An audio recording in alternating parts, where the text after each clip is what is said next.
नमस्कार दोस्तों, मैं ऐश्वर्या शर्मा ऐश्वर्या एकेडमी से आप सभी का स्वागत करती हूँ। दोस्तों, आज मैं आपके लिए एक बिग अपडेट लेकर आई हूँ। वह अपडेट है शिक्षक भर्ती परीक्षा निरस्त, क्या है यह आदेश। शिक्षक भर्ती परीक्षा से संबंधित न्यूज़ है दोस्तों, और साथ ही दिव्यांगों के लिए भी एक बहुत बड़ी खबर सामने की ओर आई है। तो हम उसे भी समझने और जानने की कोशिश करेंगे कि दिव्यांग भाई बहनों से संबंधित वो खबर कौन सी है। साथ ही इसके साथ में एक पुलिस चयन बोर्ड से के प्रस्ताव से सरकार सहमत नहीं। पुलिस चयन बोर्ड के प्रस्ताव से सरकार सहमत नहीं, इससे भी संबंधित एक न्यूज़ लेकर आई हूँ, पुलिस विभाग से संबंधित। तो यहाँ पर हम 3 न्यूज़ पढ़ेंगे, शिक्षक से संबंधित, शिक्षक भर्ती से संबंधित, दिव्यांग भाई बहनों से संबंधित और पुलिस चयन बोर्ड से संबंधित जानकारियाँ हम पढ़ेंगे, समझेंगे, एक दूसरे से चर्चा करेंगे और इस विषय पर बात करके किसी नतीजे पर पहुँचेंगे। तो आइए दोस्तों, हम और आप मिलकर अपना वीडियो आरंभ करते हैं। दोस्तों, ये जो अभी हम बात कर रहे थे शिक्षक भर्ती से संबंधित, तो मैं उसी खबर को पढ़ूंगी, आप इसे समझने की कोशिश कीजिएगा। शिक्षक भर्ती परीक्षा निरस्त, नए सिरे से करवाने की मांग। तो शिक्षक भर्ती परीक्षा को निरस्त करके उसे नए सिरे से करवाने की मांग रखी गई है। तो भारत के निजी विद्यालयीन शिक्षक संगठन भारतीय टीचर्स एसोसिएशन द्वारा पीवी द्वारा प्राथमिक शिक्षक भर्ती परीक्षा में की गई गड़बड़ी के विरोध में मुख्यमंत्री के नाम ज्ञापन सौंपकर परीक्षा को निरस्त कर नए सिरे से पूर्ण विश्वसनीयता के साथ एक ही दिन परीक्षा को संपन्न कराने तथा दोषियों पर कड़ी कार्रवाई करने की मांग की गई है। संगठन के हजारों शिक्षक कई वर्षों से परीक्षा की तैयारी कर रहे थे, किंतु परीक्षा का सिलेबस से बाहर, मतलब जो परीक्षा में क्वेश्चंस पूछे गए थे वह क्वेश्चंस 8वीं कक्षा तक के लिए थे, लेकिन वह सिलेबस तो आउट ऑफ कोर्स था, काफ़ी हाई लेवल क्वेश्चन थे। तो वह सिलेबस को परीक्षा से संबंधित नहीं माना गया था, जबकि उसको बाहर से ही माना गया था। तो बाहर से प्रश्नों का आना, प्रश्नों में गलतियाँ तथा इससे संबंधित बात बोली गई थी। पेपर लीक होने जैसी भारी गड़बड़ी और इससे ईमानदारी पूर्वक नहीं होना विद्यार्थियों के साथ बहुत बड़ा अन्याय माना गया है।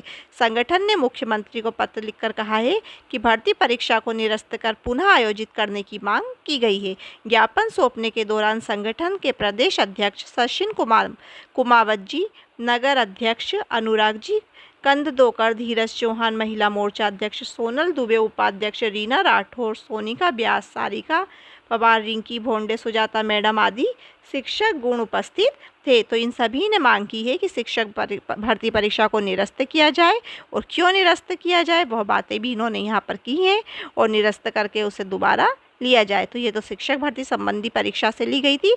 आगे जानते हैं हम अपनी न्यूज़ कौन सी है। दोस्तों, जैसा कि मैंने बताया था कि हमारा अगला वीडियो जो हमारे दिव्यांग भाई बहन हैं उनसे लेकर था, तो यह न्यूज़ मैं पेपर से लेकर आई हूँ।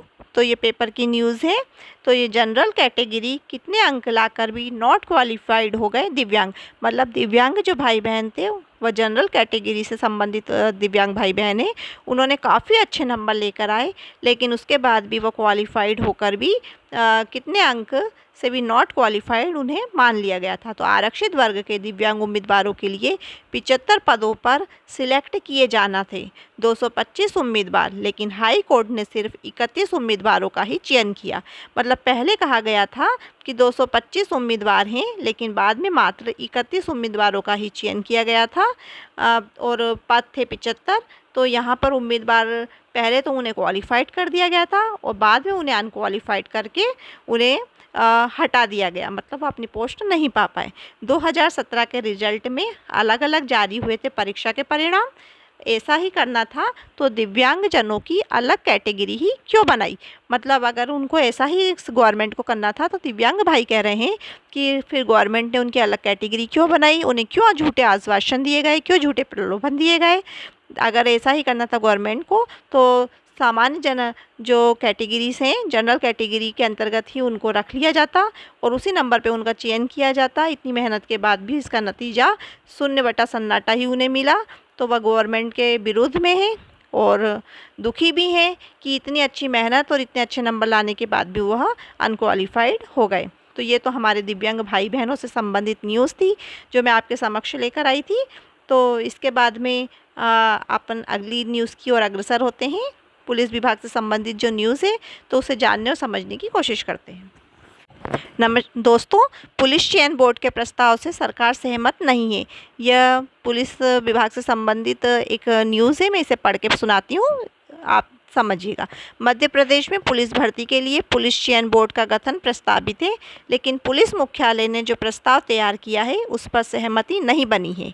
गृह विभाग ने पुलिस मुख्यालय से अभी अन्य राज्यों की व्यवस्थाओं के बारे में जानकारी मांगी है। साथ ही ऐसी व्यवस्था बनाने के निर्देश दिए हैं जो पारदर्शी हो। प्रदेश में पुलिस आरक्षक की भर्ती प्रोफेशनल एग्जामिनेशन बोर्ड (पीईबी) के माध्यम से होती है। वर्ष 2012 के पहले ये कार्य पुलिस मुख्यालय द्वारा किया जाता था, लेकिन चयन प्रक्रिया को लेकर होने वाली शिकायतों को देखते हुए पीईबी को यह दायित्व सौंपा गया था।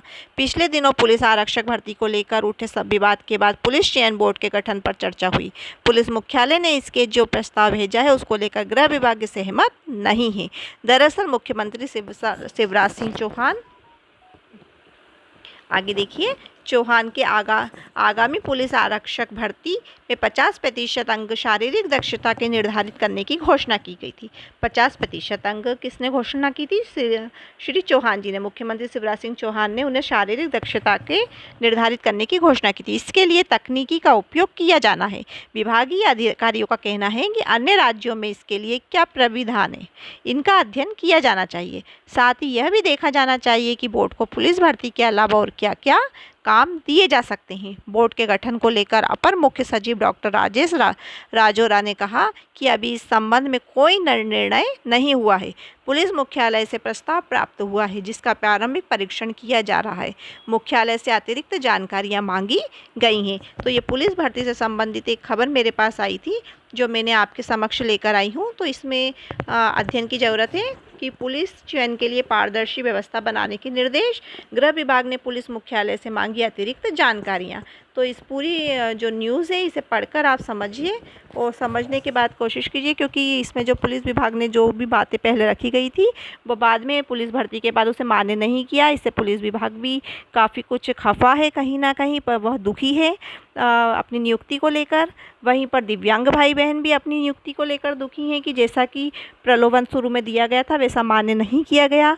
और शिक्षक भर्ती से भी संबंधित यही खबर सामने की ओर निकल कर आई है कि शिक्षक भाई बहन जिनके लिए जो प्रलोभन गवर्नमेंट ने पहले रखे थे, जो बातें रखी गई थी, जो वादे गवर्नमेंट ने किए थे, बाद में वह अपनी बातों से मुकर गई, उन्होंने वह मान्य नहीं किए और गवर्नमेंट के द्वारा किए हुए जो कार्य हैं वह गलत हैं। क्योंकि जब जो बात फॉर्म भरवाने से पहले बोली जाती है, कही जाती है, जो नियम रखे जाते हैं उन्हें मान्य करते हुए नियुक्ति देना चाहिए।